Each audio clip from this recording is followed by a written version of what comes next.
All right, I'm going to have to ask you to put that buffer down because it's time to get unbuffered. Christopher Mitchell here with the Institute for Local Self-Reliance. I'm in St. Paul, Minnesota, and I'm talking with Doug Dawson, the one, the only, the Pots and Pans by CCG guy. Welcome back, Doug. Thank you, Chris. I've never been buffered my whole life. It's a great forum. Excellent. You and I, we've got a bunch of stuff to talk about, some hot topics. We're going to talk about what's going on with the Digital Equity Act, the NDIA lawsuit from the National Digital Inclusion Alliance that has had some news. We're going to talk about a customer survey of rural broadband, and I'm curious about that. We're not going to go too deep on it. There's a blog post that you did that's great. We'll talk a little bit about pole attachments, and then we're going to talk about satellites and how the FCC is changing the rules around that. So we got a bunch of topics, and I don't know much about any of them, so I'm hoping you can carry the freight. But the only other thing that I think I would note is that I feel like we've talked about BEAD a ton, and I am more certain than ever. I've just been talking to some folks lately that have been going through it, some who are walking away from it. And I guess I'm more certain now than ever that the American Rescue Plan Act approach of giving money to localities and saying, you know what the problem is, you make the investments that are smart, that proves to be a very smart solution.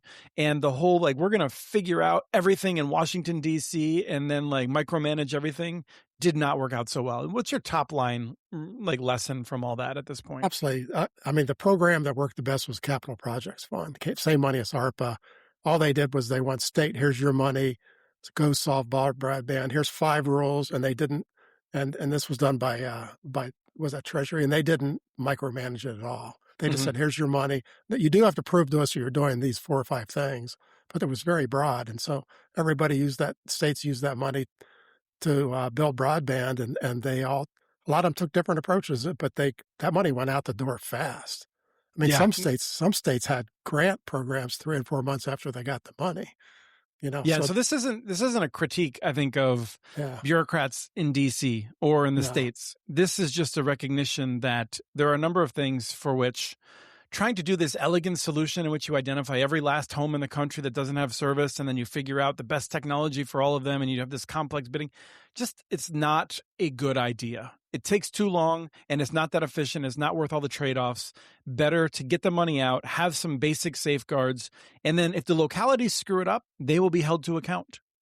Well, it came out of the congressional language, but a common sense regulatory agency would have said, that's not practical, let's do it this way. So they stuck to that every single location thing. And then they're still doing it, Chris. They're still coming back to grants that have already been awarded and changing the locations on people.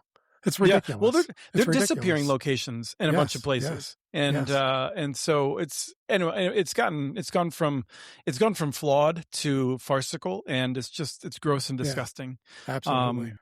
Okay. NDIA had some action in that court case. If people recall, there's like $2.5 billion was set aside for Digital Equity Act. $2.75 billion. Thank you. So that money was set aside in order to allow different targeted groups of people that made up actually a majority of the country, but veterans and people that have that don't speak the language well. And I'm trying to remember all the different groups. One of the groups was historically marginalized folks. And on the basis of that, we think the Trump administration, specifically Donald Trump himself, put out a social media post in which he said, I'm calling this unconstitutional. I'm not going to spend this money that's going to do training and device distribution so people can use the internet, and cancel the program. That's not how it works. You can't just do that. So the National Digital Inclusion Alliance filed a lawsuit and said, you can't do it that way. And what have the courts said, Doug? We just got some updates on that. Well, let me tell you what the court said, and then I want to give you the history of how we got to what the court said, because we don't know what to do with what the court said. So the court said, which we're all still trying to really believe they said that, but a DOJ lawyer told the judge that if whoever they is, just takes the racial part of that rules out, that they would go ahead and not oppose this anymore. And so now I don't know who they can do that. I don't believe the judge has the authority to make that change. NDIA certainly does not have the authority to negotiate that for the whole country. So I don't know who that comment is aimed at. Right. But I mean, so a normal process would have been that a group such as like the ACLU or perhaps one of the more conservative groups would have sued and said, this is an unconstitutional yes, racial preference that needs to be removed. It would have gone through a court case. And then yes, eventually, if it was found that that was the case, it would have been removed and the rest of the act likely would have remained. There's a whole body of yes, thought around severability of contracts and legislation. And this word yes, severability is like comes into play. So, but that yes. So didn't happen. in that case, a judge could have said, yes, you have to do this. The racial thing either stays in or stays out. But NDIA just sued and said, you can't cancel the program. And so that was their entire lawsuit. So Right. they didn't get into the nitty gritty details. But let's go back and look at a little history of how we got to there in the first place. This stuff was awarded, and this program started in 2000. That's a long time ago. There was supposed to be 4 years of grant program starting in 22, 3, 4, and 5, or maybe 5 years and 6. I think had one. And so the old NTIA, completely screwed this up. The Biden NTIA. The Biden NTIA, they didn't issue the first set of potential grants until 2024. And so that was covering the first 3 years, 22, 23, and 24. Half of this money could have been spent already Mm-hmm. long before the lawsuit. So they bundled all 3 of those years in, and that makes no sense.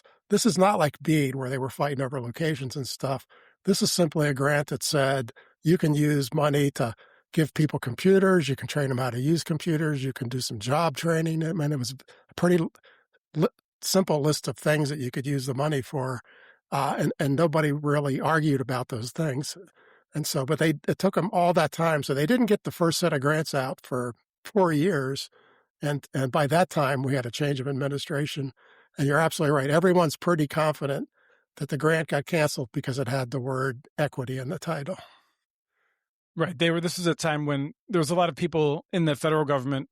It's most commonly associated with those working for Elon Musk and Doge was that they were doing word searches and A word search on everything with the word equity, they tried to cancel.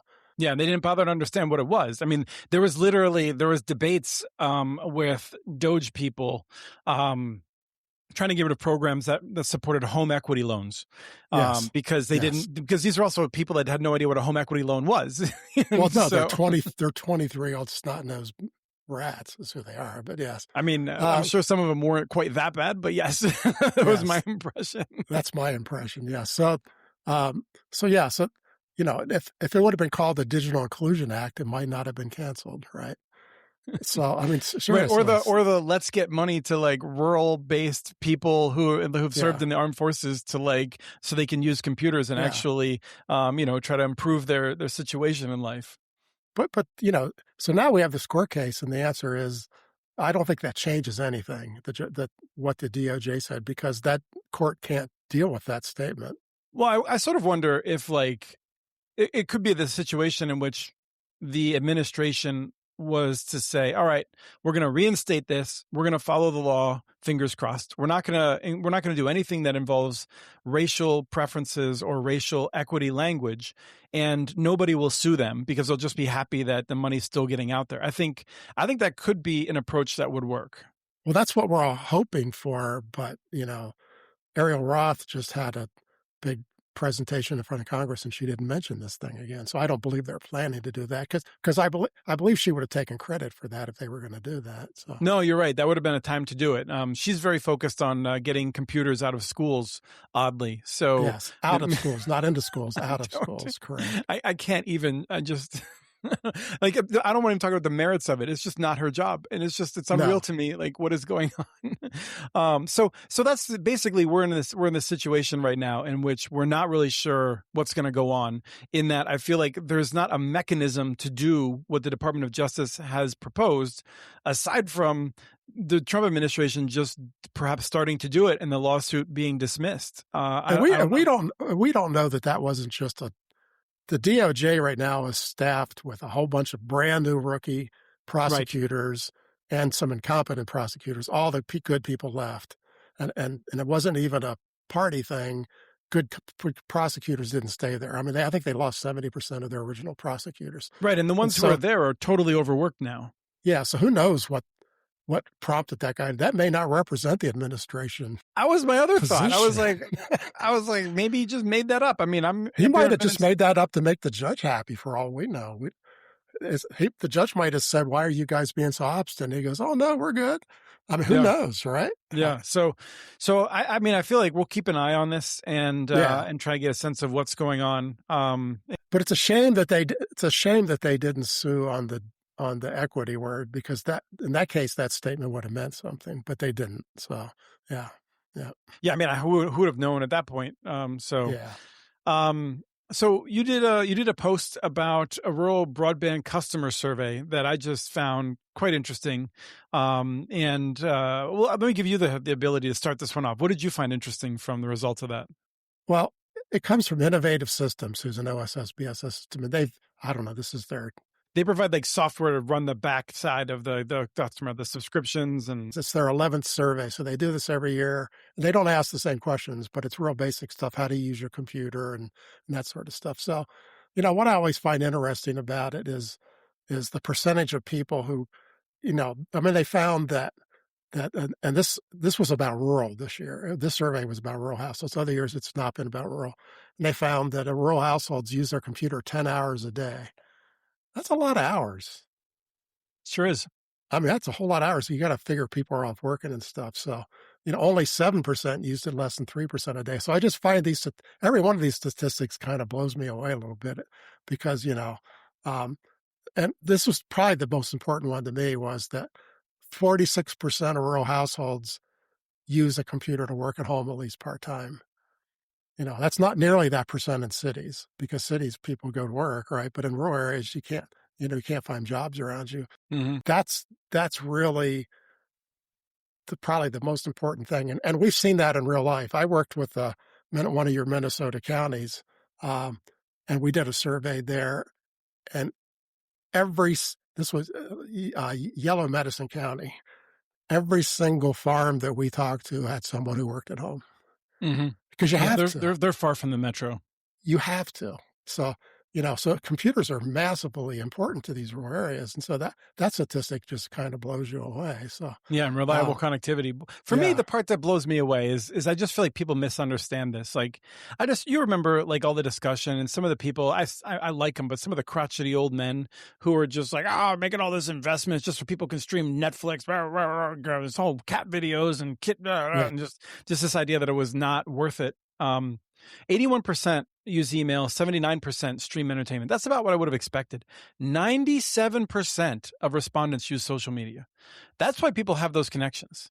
They don't have it to stream entertainment. They have it because we are a social species and we connect to other people, and that's how they use it. Now, if you want to count up the number of bits that they use over the course of the month, then you'll find that most of those bits came from Netflix. It's all entertainment. But that's not how you measure things. That's not if you want to measure how people care about it and why they have it, it's to connect with other people. It's just, and so it's this question of like, how do you measure? And if you ask them what they would most miss, it's going to be that. And people go, well, social media is a waste of time. People don't understand how rural people use social media. This is how you find out what's going on in the community. All your community organizations have a page, and that's where they tell you what's going on. Yeah, there's no local newspaper that's left. There's no Facebook. Nothing. Facebook is the new local newspaper, and I don't think that people realize that. So it really is. So yeah. In an urban area like you and I live, that's not my newspaper, but it certainly is in small counties. Well, I don't know. I think that hyper local stuff, like I would think that actually, I mean, we're lucky enough that we live in a part of St. Paul that does still have a thriving newspaper that just covers some local stuff and big city actions. But a lot of places, you really would get that from a Facebook or some local I'm trying to think of there's some cool front porch forum is huge in Vermont and in some places where people organize like that locally. Yeah, years ago, Cook County in Minnesota, the very northern one, sticks up in the air, right over Lake Superior. Yeah, the local Facebook was this was their only form of local. They didn't have a radio station. They didn't have a TV station. So that was it. So social media was the place to find out anything in the community. Mhm. So this is really how it works. So yeah. Yeah, I do think there is a local radio station up there, but it might be, down in Lake County, so I don't know how far it goes. Yeah. Yeah, It's not truly local. Yes. right. Yes. Okay, so pole attachments. Wanted to talk about this. You have again great posts on Pots and Pans by CCG. For people who aren't checking that out, they should. But whenever I'm planning to have you on, I always want to be like, oh wait, what are the hot topics that Doug's been thinking about and are fresh in his brain? And you just wrote about what's going on in the world of pole attachments. It seems like a potential kind of revolution in how pole attachments are regulated. Yeah. 19 this goes back to the 1934 act. So 1934 Telecommunications Act. So you're saying it doesn't go back to It Woodrow does. Wilson? Just checking, because I think Woodrow No, Wilson was dead by then, or at least he certainly had his stroke at that point. So this does not go back to Woodrow Wilson. So okay, just in case anyone who might be listening to the show is a big Woodrow Wilson he's fan, retired. I don't know if he cares uh, anymore. he might be listening though. So, but that 1934 act said you have to regulate polls, and immediately it said, but states can do it themselves, and if not, the FCC should do it. And so what happened over the years, and that's called reverse preemption, which is some damn lawyer term, but so I think it actually goes back to the Catholic Church, but could be with subsidiarity for people that really want to dig into it. So over the years, 22 states have elected to do their own pole attachments. And so pole attachment rules are: how much do you pay to get a pole attachment? How long does it take? What are the remedies? Most states who have their own rules, if things aren't working right, you can go to the state commission and try to get a remedy. So states that, but typically the states that have their own rules are the ones that have a lot of polls. I mean, some states don't have a lot of polls. Um, so so 22 states have put these in. Some of these have been in place. The list was almost that long when I got in industry 50 years ago. I mean, these states have been doing this forever. A lot of And some states states have been innovative. Like Maine has been yeah, innovative with one-touch make-ready efforts and things yes. like that. Some of the states actually started that stuff before the FCC, who eventually adopted it. Right, exactly. So, I mean, I was actually a witness in the Maine one many years ago, where they were the first one to put shot clocks in too. So they've always been very innovative. Um, but the FCC, for some reason, which it seems like all they're doing is giving the big carriers everything they want, and I think the big carriers assume the FCC will regulate stuff less than the states. Otherwise, I can't even see why they're doing this. But there are, over half the states have stuck with the FCC because their pole attachment rules aren't bad. I Mm-hmm. mean, they're livable, but there's no local flavor. And the biggest problem with being in the FCC rules is if you get into a dispute between a pole owner and an ISP, you have to go to the FCC for a remedy, and that's a black hole time wise. It doesn't Right. happen I quickly. intervened. I tried to get involved in one or two of those, and it was just like the small ISP was fighting against a local investor-owned electric Yeah, company, and the electric company I think was basically like, "We'll wait till the end of the universe to yeah. deal with this because the FCC is not going to move on it anytime soon." No. So, but in states, a lot of the states actually move on those disputes pretty quickly. So the FCC came out of the blue. I mean, there was no pre-discussion. The industry's not been talking about we need this, and they put out a request for comment that said, we're thinking of making every state recertify their program, and we don't even know that they ever certified to start with. We think that all they had to do was write to the FCC and go, per the act, we're taking over our own poll regulations here. Yeah, here's my certification. We got this. We got this. Exactly. So now they want states to come and ask the FCC for permission to do their own poll regulations. And the And this only is from reason the Republicans, the party of Washington, yes, D.C., should be in control of everything suddenly. suddenly, and this is also the party in charge of light touch regulation, where we don't want to tell people what to do. So both of those things. So all of a sudden, they're going to ask. Now this has to pass, but this FCC, when they ask the question, they're going to order it. They're not going to change. It doesn't matter what those comments are. They're going to order this now in another 90 or 120 days. So they're going to make states come in. You're going to say, can I please regulate my own polls? And they're going to go, oh, you're a red state. Yeah, you're good. Oh, you're California. No, we're taking it over from you. No particular rhyme or reason, because California actually is a really interesting thing because they really forced the rates low. California is real conscious to keep the poll attachment rates low.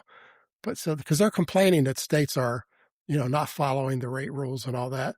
The rate rules are spelled out in just 3 sentences in the original 1934 Act.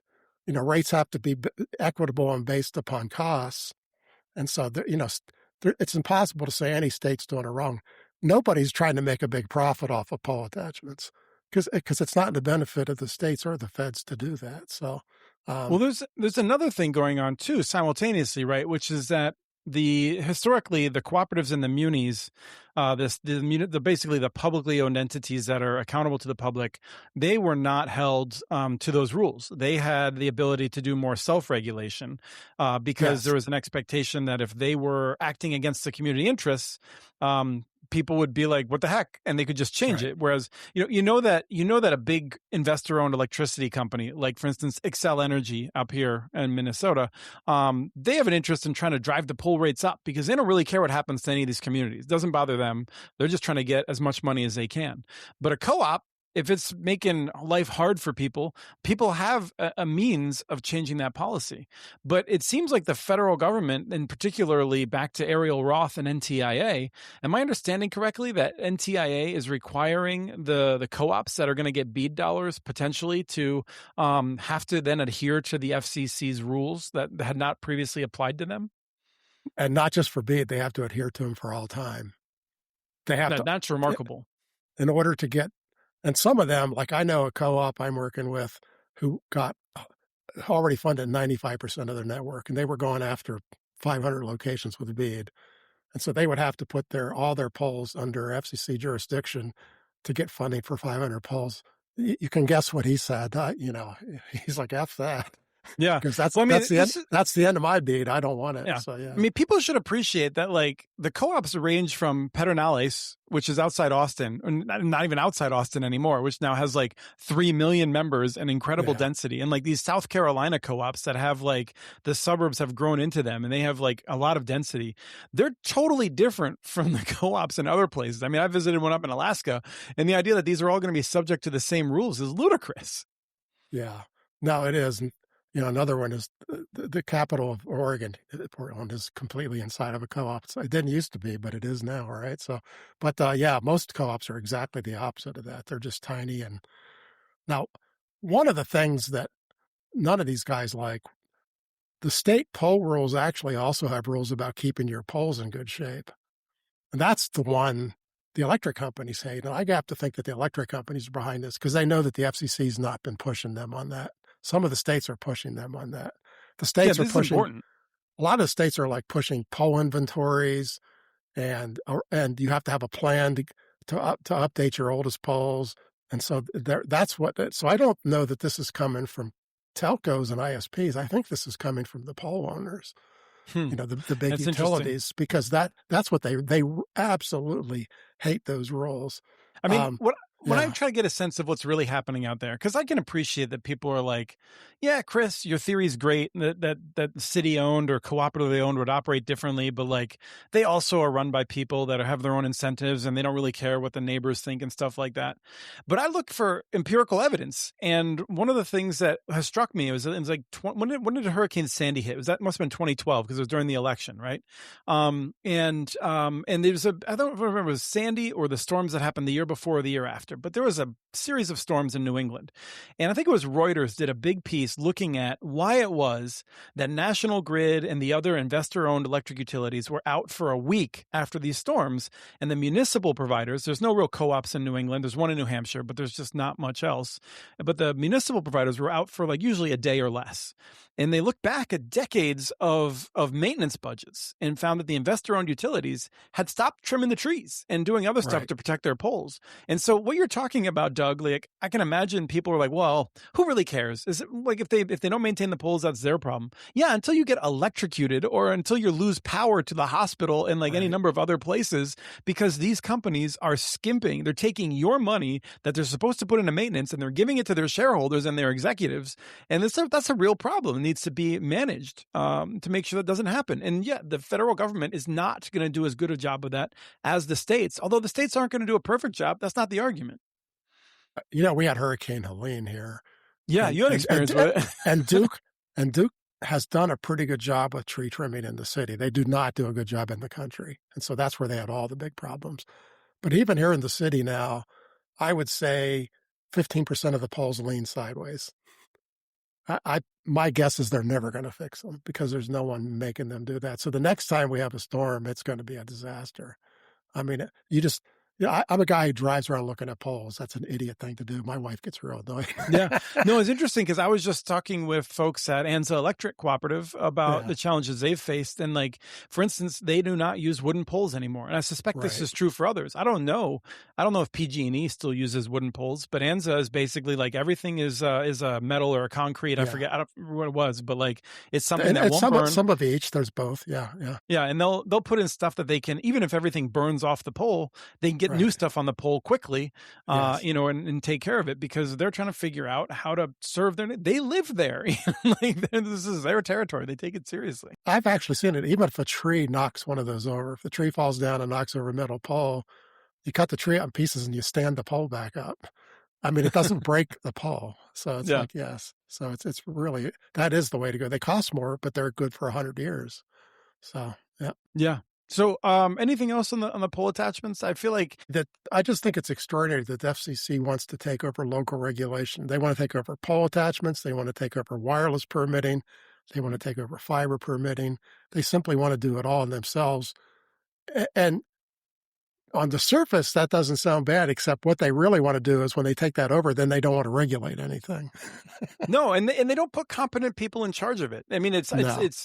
it's incompetent people, it's understaffed, and it falls through the cracks. People don't pay attention. And I mean, if we talk about BEAD again for a second, right? You mentioned Oregon in the co-op there. Like you look at Oregon and Washington, right? And like these are states for whom, if you want to talk about the average cost of doing something, and this is true in many places, but I think about it over there pretty like Eastern Oregon and Eastern Washington are fundamentally different regions than the western Yes. parts of those states. And to some extent in Oregon, you've got like a majority of the people that live in the Portland metro.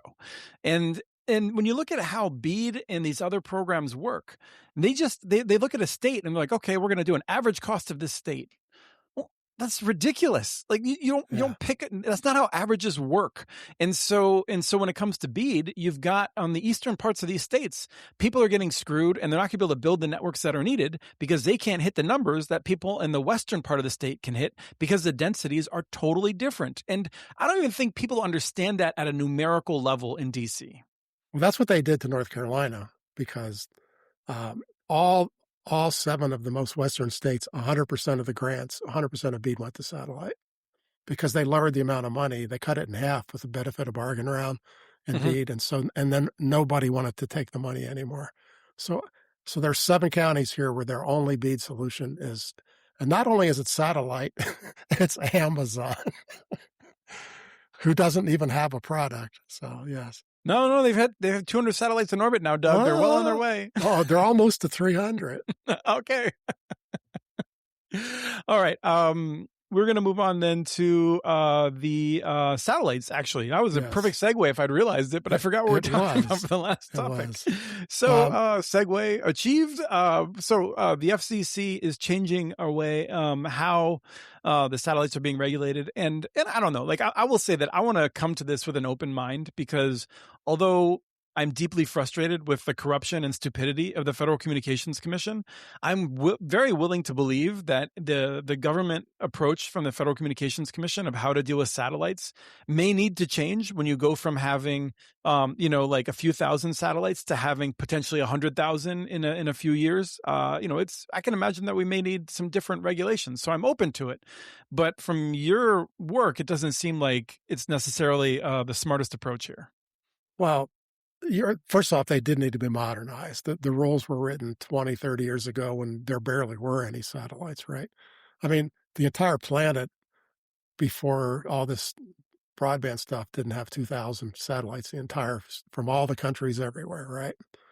And so there wasn't a whole lot to regulate. I mean, there was only one collision between satellites in history. The two of them ran into each other. It's like, yeah, we should probably do something about that, right? So there Hmm. wasn't a whole lot of rules. And so all of a sudden now we literally are talking about 4 or 500,000 satellites potentially in the next 10 years. I mean, big numbers, because it's not just, we're not just talking Starlink. There's 2 different giant companies in China. There's a big company in Europe. I mean, there's going to be a lot of satellites up there. Now, So if we pause there for a second to give people a sense, are you familiar with the book The Three Body Problem, Doug? yeah. So brilliant book, brilliant trilogy. I loved it. Netflix has done a good job of developing it as well. And the premise is that like the gravitational challenges of 3 bodies rotating around, moving around each other is incredibly hard to compute. It is. And right now we have on the order of 20,000 satellites, I want to say, up in space. And there's a few companies that are able to manage the trajectories to make predictions about potential collisions. I think a lot of I'd folks say are working. we're around 20,000. Starlink will hit by December. We'll hit 12,000. There's a whole bunch of companies that have 300, 500. So there's Right. probably that many. But there's only a couple of companies that have the sophistication to be able to make the predictions of which satellites could bump into each other. And to be clear, like we're talking about an area of space that is much larger than the surface of the Earth. And so if I told you there was 20,000 objects scattered around the Earth and they might bump into each other, you might laugh at me. But above Earth, they are traveling at 14,000 miles per hour or something like that. And they're putting them in a very narrow band that's only about 300 or 400 miles wide. So that it's not like this is an all of space. They're talking about having, 400, 500,000 satellites in a 300-mile wide thing. All of a sudden, that's starting to sound kind of crowded. I would think with that many satellites, you should be able to look up at any time and see 10 or 15 of them. That's crowded. Well, and the point I wanted to make is that you can put up enough satellites that we do not have the computational power to make all the predictions to make sure that they avoid each other. And I think I've talked previously, there's academic papers that have been looking into the issues around solar interference when you have these solar storms. And that can knock out the communications for the satellites, making it impossible to move their orbits and moving us closer to this dreaded scenario of having a cascading series of collisions in space. It's way worse than what you just said. A year ago, this new administration laid off a lot of the folks who track satellites. Of course. Now, they brought them back because Starlink and all goes, we kind of need those people because they're the ones who want them. They actually we'd rather you, the government, do that than make that our responsibility, right? But they did lay some of them off. And of course, anytime you have a government layoff of that magnitude, what you did was you lost the institutional knowledge, and the people they hired back are not near, they have a 10-year learning curve, right? I mean, if all you do all day is track satellites, I would think you get pretty good at it after a while, right? Well, and you remember why you did this thing 15 years ago that no one else does, and like that odd, rare problem. But let's get back to, so what is the Federal Communications Commission doing? So the regulation, first off, it's the longest order I've ever seen. It's 296 pages, and I love regulations, and I can't read it all. So I started reading the chapter headers. I've read about a half of it. It's just, so what they're doing, first off, they're throwing out a lot of the old stuff. A lot of the old stuff had to do with the guys who are 20,000 miles up. So they're changing their rules a lot because who the hell cares what they do? There's 13 of them, and I don't care if they put 3,000 of them. They're 20,000 miles away. They are not going to run into each other, right? Right. It would be difficult to intentionally run into each other. It would be very difficult. They put in new rules for space stations. It's like, well, how many of those are there? Right now, there's none. There's 1 or 2. And so, right. We just put out a contract for a tug to deorbit it, which is fascinating. Yeah. So there's some rules about that, but they got rid of a lot of those old things, and they needed to be modernized. So I have no question they have to do it. But here's the part that bothers me. What they want to do is they want anyone who applies to put up a new satellite, they want to implement what's called bright line regulation. And in case you don't know what that means a regulation that's very simple to understand. Mm-hmm. This is generally what I'm in favor of. So, yes, a bright line regulation is you can't buy beer until you're 18. Right. There might be reasons. Even if you're super mature at 17, you can't do it. You're either 18 or you're not. That's the bright line. It's a bright line. You just talked about it. Satellite constellations are amazingly complicated. I don't want them to only have to check off 7 boxes and they go, fine, you have your permission. Because that's what they're talking about. They're talking about they're talking about a process to come in and go, I want to put up 500 satellites to do, paging or cellular or whatever. And they go, fine, Did you check off the 7 boxes? Did you swear they're good? Yes. Well, here you get your permit. As opposed to perhaps some engineer having to review that on an impartial basis. In the past, here was the process in the past. In the past, you had to give very detailed engineering specifications. Believe it or not, they used to publish those. So the very first 2 applications from Starlink were made public, and then they all decided that was trade secrets. And so ever since then, you never see those anymore. But they were very exhaustive. That's how the only thing we know about Starlink are those original papers. It told us everything about them, right? And so you had to prove to the FCC that you knew what you were doing, that these satellites weren't going to crash, they were going to be able to go to the right orbit, that you would be able to move them if there was a problem. You had a way to change your attitude. All those. They had a long list of things that you had to prove to them. You had to prove that you had enough spectrum to support them, and that they weren't going to interfere with other people's spectrum, and long list of all the things you have to do. Brightline's going to do away with that. They're just going to go, this is obviously a pro-satellite company set of regulations. Starlink, remember, proposed to put up 1 million satellites for a data center in the sky, and that got countered by Amazon saying they wanted to put up 150,000 satellites for a data center in the sky. That's a lot of satellites. And if they have Brightline regulations, they're going to go, we're going to go to these orbits. We know what we're doing. You should approve this.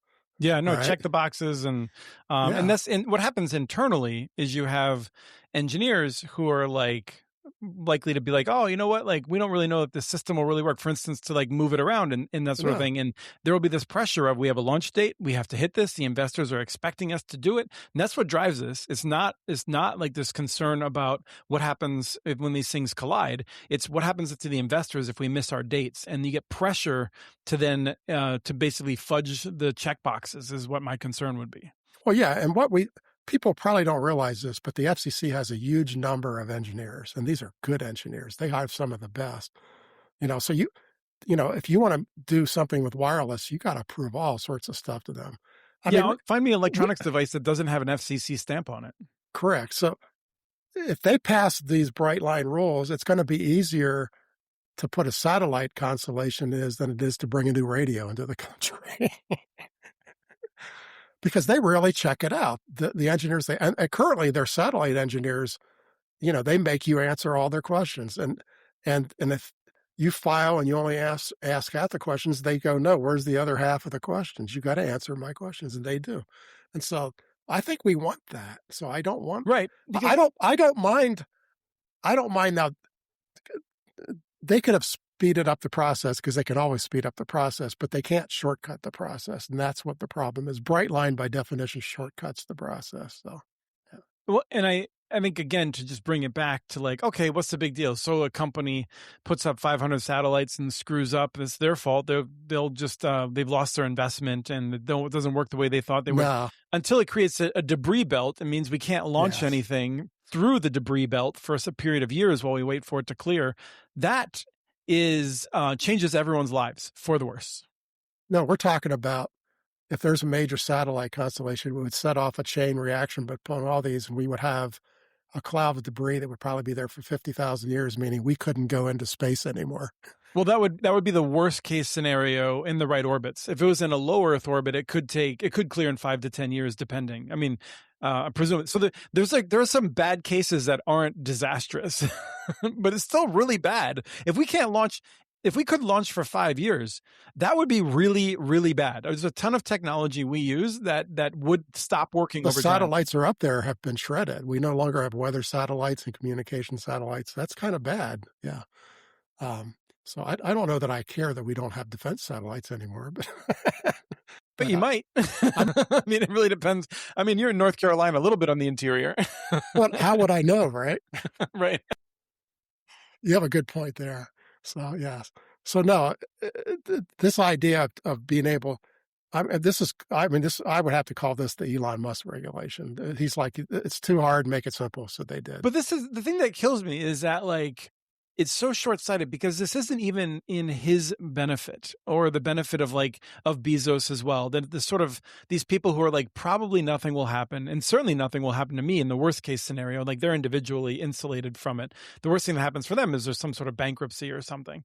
But like this question of what happens to the rest of us is it, but ultimately Well, space is well suited. Like, the space industry will be well served if we don't have a different operator, whether that's Elon Musk or whether that's the next shadow, operating by night organization comes through and screws everything up for everyone else. And this is why we have these regulations. A lot of companies actually have good supply chains and don't want to put poisonous ingredients in the milk, right? But like, they have good regulations to make sure that those who aren't that good or either incompetent or have malice on the mind, that they can't ruin it for the good companies also.